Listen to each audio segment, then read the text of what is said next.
អូខេបាទនេះគឺ Global Times បាទ Global Time ទេបាទ Global Time ទេគាត់បានសេចក្តីថ្លែងការណ៍របស់សំទោសសេចក្តីរាយការណ៍របស់ Global Times ដកសំពីទីភ្នាក់ងារសារព័ត៌មាន Reuters បាទសេចក្តីរាយការណ៍របស់ Global Times ដកស្រង់ពីសេចក្តីរាយការណ៍របស់ Xinhua ទីភ្នាក់ងារសារព័ត៌មានចិនជាផ្លូវការរបស់ចិនគឺនៅក្នុងនោះគឺ Xinhua ហើយនឹង Global Times បាននិយាយថារដ្ឋមន្ត្រីក្រសួងការបរទេសថៃសម្ដែងនៅការកោតសរសើរចំពោះទូនីតិរបស់ចិននៅក្នុងការបន្ធូរបន្ថយភាពតានតឹងតាមបណ្ដោយព្រំដែនរវាងកម្ពុជានិងថៃបាទដោយសារព័ត៌មាន Global Times គាត់ថាគឺតាមរយៈអ្នកនាំពាក្យរបស់ក្រសួងការបរទេសរបស់ថៃគឺលោក Nikonde Balangura របស់ក្រសួងការបរទេសថៃនឹងបាននិយាយនៅថ្ងៃអង្គារនេះថាប្រទេសថៃសម្ដែងនៅការដឹងគុណប្រទេសចិនក្នុងការដើរតួនាទីក្នុងការជួយឲ្យមានភាពធូរស្រាលនិងបន្ធូរបន្ថយភាពតានតឹងនៅក្នុងចំនួនតាមព្រំដែនរវាងប្រទេសកម្ពុជាហើយនិងប្រទេសថៃបាទនេះបើយោងតាមសេចក្តីរាយការណ៍របស់ទីភ្នាក់ងារសារព័ត៌មាន Reuters បានរាយការណ៍នៅថ្ងៃអង្គារនេះលោក Nikonde បានថ្លែងដូច្នេះនៅក្នុងសន្និសីទសារព័ត៌មានមួយស្ដីអំពីចំនួនព្រំដែនកម្ពុជាថៃគឺនៅថ្ងៃនោះដែរហើយថៃក៏ថ្លែងអំណរគុណចិនចំពោះការជួយយ៉ាងសកម្មក្នុងការបន្ធូរបន្ថយភាពតានតឹងនេះបាទតាមវិធីសាស្ត្រផ្ទាល់ខ្លួនរបស់ប្រទេសចិនហើយក៏សរសើរចិនផងដែរដែលបានប្រកាន់ជាប់នៅគោលបំណងរបស់ចិនដែលប្រកាន់ជំហរមិនលំអៀងបាទមិនលំអៀងបាទគឺពេលដែលនិយាយដល់កន្លែងនេះគឺប្រិមិត្តបានដឹងហើយទីទៀតហ្នឹងនឹងឮពីភាសារបស់រដ្ឋមន្ត្រីការពារជាតិរបស់ថៃអញ្ចឹងហើយបានជាកន្លែងនេះរដ្ឋមន្ត្រីក្រសួងការបរទេសរបស់ថៃគាត់សរសើរចិនថាចិនអត់លំអៀង impartial stance ណាគឺជំហរអត់មានលំអៀងទេដោយថ្លែងនៅឯកិច្ចសន្និសីទសារព័ត៌មានបន្ទាប់ពីកិច្ចប្រជុំរបស់ក្រុមរដ្ឋមន្ត្រីក្រសួងការបរទេសរបស់បណ្ដាប្រទេសអាស៊ានកិច្ចប្រជុំពិសេសនៅក្នុងទីក្រុងគូឡាឡុំពូដែលបានរៀបចំឡើងកាលពីថ្ងៃច័ន្ទនោះគឺអ្នកនាំពាក្យរូបនេះបាននិយាយថាប្រទេសថៃក៏បានដាក់លក្ខខណ្ឌយ៉ាងតឹងរ៉ឹងផងដែរគឺធ្វើយ៉ាងណាសម្រាប់ការបន្ធូរបន្ថយភាពតានតឹងរវាងប្រទេសទាំងពីរដែលបានកើតមានឡើងអស់រយៈពេលជាច្រើនខែមកហើយនេះគឺធ្វើយ៉ាងណាឲ្យមានការបន្ធូរបន្ថយហើយជៀសវាងការវាយប្រយុទ្ធគ្នានៅតាមបណ្ដោយព្រំដែនដទៃក្នុងពេលអនាគតខាងមុខទៀតនោះដោយអ្នកនាំពាក្យរូបនេះបានសង្កត់ធ្ងន់ថាគឺប្រទេសថៃគាត់តែងតែគោរពជាប់ជាប្រចាំក្នុងការដោះស្រាយចំនួនដោយឈរទៅលើក្របខ័ណ្ឌទ្វេភាគីហើយបាននិយាយថាគឺដំណោះស្រាយណាក៏ដោយដែលអាចស្ថិតស្ថេរនៅបានត្រូវតែជាការមួយដែលជំរុញនៅផលប្រយោជន៍នឹងការជួបពិភាក្សាគ្នាដោយផ្ទាល់រវាងប្រទេសកម្ពុជាហើយនិងប្រទេសថៃនេះបើយោងតាមសេចក្តីរាយការណ៍របស់ទីភ្នាក់ងារសារព័ត៌មាន Xinhua ហើយ Global Times ក៏បានរាយការណ៍ដឹងថាគឺភាគីទាំងពីរមានកំណត់នឹងជួបប្រជុំគ្នានៅថ្នាក់ក្រុមគណៈកម្មាធិការកិច្ចការព្រំដែនទូទៅ GBC គឺនៅថ្ងៃពុធស្អែកនេះនៅក្នុងប្រទេសថៃក្នុងអំឡុងពេលនេះគឺក្រុមយោធាទាំងពីរគឺគេរំពឹងថានឹងពិភាក្សាគ្នាធ្វើយ៉ាងណាស្វែងរកវិធីអនុវត្តបទជបាញ់គ្នានេះបើយោងតាម Xinhua ហើយនៅក្នុងការប្រកាសកាលពីថ្ងៃអង្គារនេះគឺក្រុមលោកអ្នកនាំពាក្យក៏បាននិយាយទៅដល់អំពីទូនីតិបាទរបស់ចិននៅក្នុងតំបន់និងនៅក្នុងពិភពលោកផងដែរចឹងបាននឹងថាថៃសរសើរទូនីតិរបស់ចិនដែលដើរទូនីតិបាទជាមហាអំណាចពិភពលោកបាទហើយនឹងបាទទូនីតិដល់តំបន់ផងដែរបាទហើយក្នុងពេលនោះក៏មិនមែនតែចិនមួយទេគឺក៏សរសើរទៅដល់ដោយមិននិយាយចំឈ្មោះប្រជាសារព័ត៌មាននេះមិនដាក់ឈ្មោះក៏បានសម្ដៅទៅលើប្រទេសនានាដែលបានចូលរួមចំណែកដែរគឺបានមានន័យថាមិនមែនសរសើរតែចិនមួយទេគឺបានសរសើរនៅមហាអំណាចដទៃទៀតដែរតែមិនបានរៀបរាប់ឈ្មោះទេនេះបើយោងតាមសេចក្តីរាយការណ៍របស់ទីភ្នាក់ងារសារព័ត៌មាន Xinhua បើជា Xinhua គាត់មិនចង់និយាយដល់ឈ្មោះយ៉ាងម៉េចប្រហែលជាអាច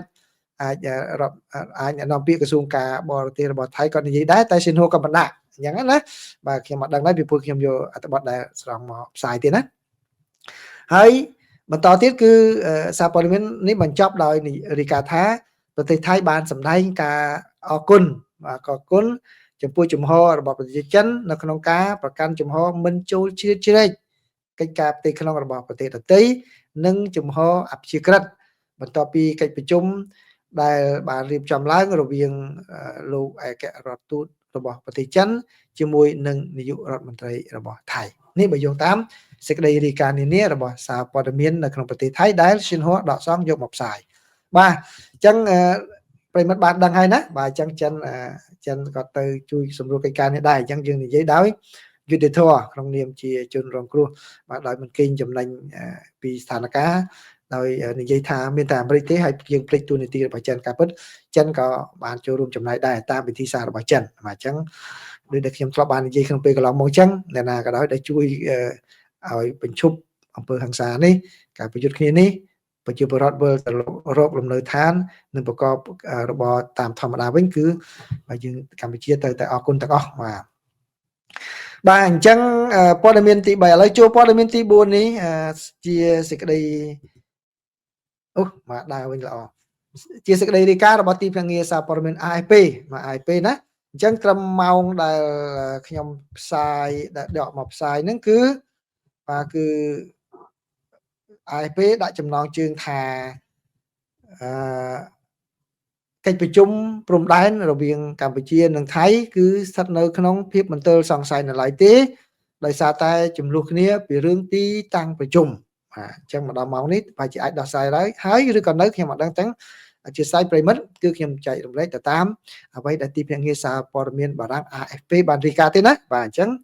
បើយោងតាមសេចក្តីរាយការណ៍របស់ទីភ្នាក់ងារសារព័ត៌មានបារាំង AFP បានឲ្យដឹងថានៅថ្ងៃអង្គារនេះថៃបានបដិសេធចោលនៅសំណើរបស់កម្ពុជាក្នុងការចង់រៀបចំកិច្ចប្រជុំទ្វេភាគីនៅក្នុងប្រទេសដែលអព្យាក្រឹតមួយបាទដោយធ្វើឲ្យផែនការនៃការរៀបចំប្រជុំដែលបានគ្រោងទុកនោះហើយនៅចរចាគ្នាដើម្បីចរចានោះគឺនៅមានការបន្ទិលសង្ស័យថាតើអាចនឹងរៀបចំបានឬ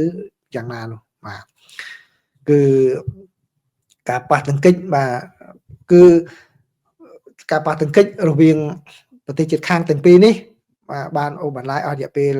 ជួ3សប្តាហ៍ហើយកាលពីថ្ងៃច័ន្ទគឺប្រទេសទាំងពីរនេះបានយល់ព្រមគ្នាថានឹងចរចាអំពីលក្ខខណ្ឌនៃការជួបបាញ់គ្នានៅសប្តាហ៍នេះប៉ុន្តែកម្ពុជាបានស្នើសុំថៃថាត្រូវតែរៀបចំកិច្ចប្រជុំនៅក្នុងទីតាំងដែលអព្យាក្រឹតមួយដូចជានៅរដ្ឋធានីនៃប្រទេសម៉ាឡេស៊ីជាដើមក៏ប៉ុន្តែក្រសួងការពារជាតិរបស់ថៃវិញបាននិយាយថាបាទគឺកិច្ចប្រជុំស្ដីអំពីគណៈកម្មាធិការព្រំដែនគឺគួរតែរៀបចំប្រជុំតាមផែនការនៅក្នុងខេត្តចន្ទបុរីបាទប្រទេសថៃវិញគឺនៅថ្ងៃពុធនេះតាមផែនការបាទគឺបើយោងតាមអ្នកនាំពាក្យរបស់ក្រសួងការពារជាតិថៃគឺលោកស៊ូរ៉ាសានបាទគង់សេរីនោះក៏បានប្រាប់អ្នកសារព័ត៌មានថាគឺយើងសូមធានាទៅដល់អ្នកចូលរួមថាខេត្តចន្ទបុរីនេះគឺជាកន្លែងដែលមានសុវត្ថិភាពបាទខេត្តនេះគឺជា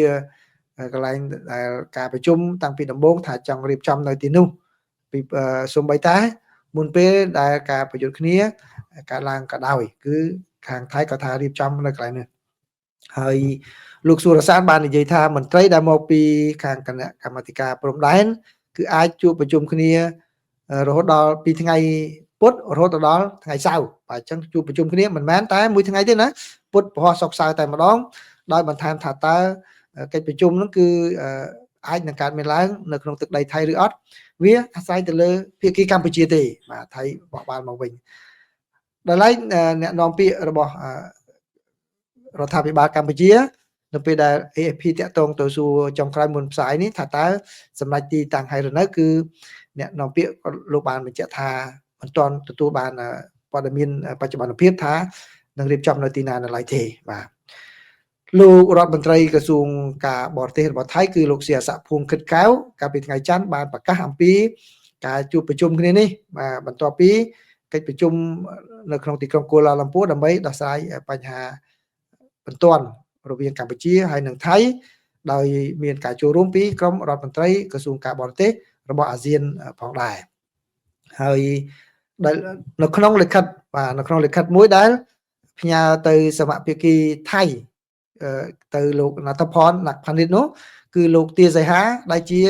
ដ្ឋមន្ត្រីក្រសួងការពារជាតិរបស់កម្ពុជាបានស្នើថាកិច្ចប្រជុំនេះគួរតែរៀបចំនៅក្នុងទីក្រុងកូឡាឡាំពួរ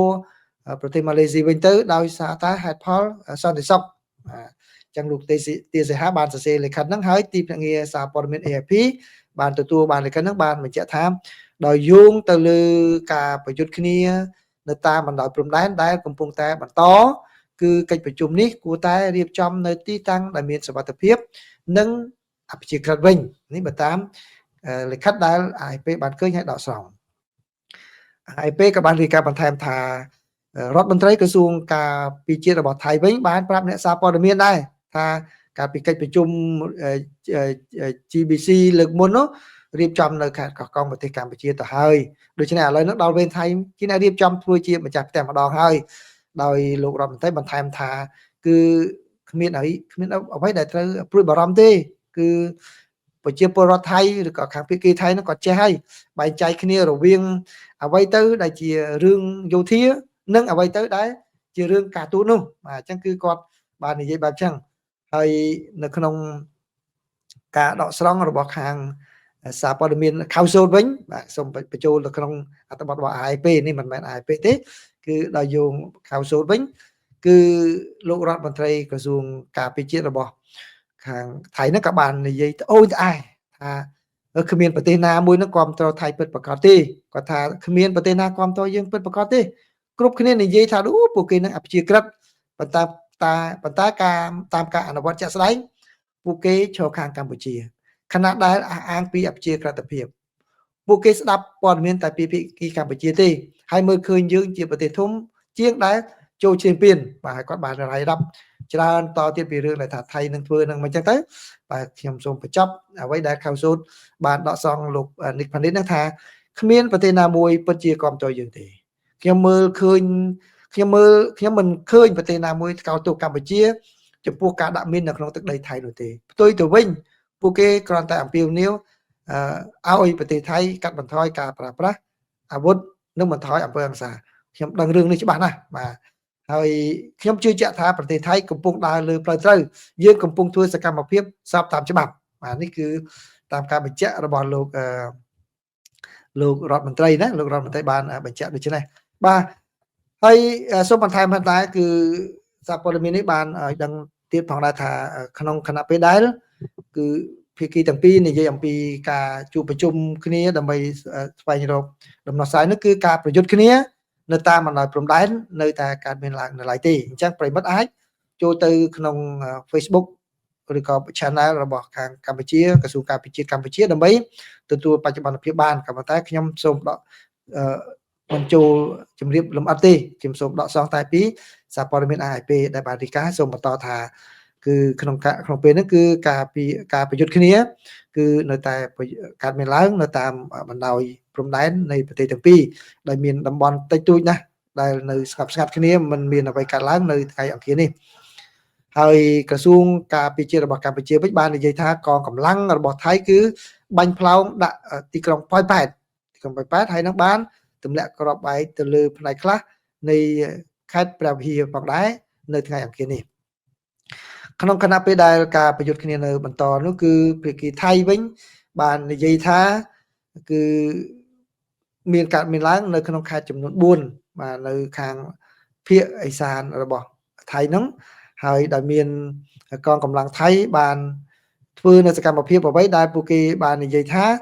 ជាការវាយប្រហារទៅលើគោលដៅយោធារបស់កម្ពុជាទេនេះបើយកតាមសេចក្តីរាយការណ៍របស់ខៅសូតវិញហើយក្រសួងការពារជាតិរបស់កម្ពុជានិយាយថាកងកម្លាំងរបស់ថៃហ្នឹងគឺនៅតែបាញ់បន្តចូលទៅក្នុងទឹកដីរបស់កម្ពុជាដដែលបាទគឺមិនឈប់ទេហើយបើយោងតាមតួលេខដែលចងក្រងជាផ្លូវការវិញគឺអាជ្ញាធរថៃបាននិយាយថាមានទាហានរបស់ថៃចំនួន21នាក់បានស្លាប់បាត់បង់ជីវិតបាទហើយនឹងគឺមានជនស៊ីវិលក៏បានស្លាប់បាត់បង់ជីវិតផងដែរបាទនៅក្នុងប្រទេសកម្ពុជាក៏មានការស្លាប់បាត់បង់ជីវិតជនស៊ីវិលជាច្រើនគឺកម្ពុជាបានឲ្យដឹងថាជនស៊ីវិលដែលស្លាប់បាត់បង់ជីវិតនៅក្នុងការប៉ះទង្គិចនេះគឺមានចំនួន21នាក់ នៅភាគីកម្ពុជាហើយនឹងមានអ្នកដែលរងរបួសនឹងចំនួន83នាក់បាទនេះគឺជាអ្វីដែលសារព័ត៌មាននានាបានរាយការណ៍ហើយដោយសូមបញ្ចប់ទៅដោយការដកស្រង់ពីខាងសារព័ត៌មាន Council Dap ដែលនិយាយអំពីជំហររបស់កម្ពុជាសំទោសនិយាយពីជំហររបស់ប្រទេសចិនគឺប្រទេសចិនក៏បានទទូចពលរដ្ឋរបស់ខ្លួនមិនឲ្យធ្វើដំណើរទៅតំបន់ព្រំដែនរវាងកម្ពុជាហើយនិងថៃដោយនិយាយថាគឺស្ថានភាពនៅតែធ្ងន់ធ្ងរនៅឡើយទេខាងផ្នែកសន្តិសុខហើយគឺមិនឲ្យមានការធ្វើដំណើរទៅនោះទេដោយសារតែ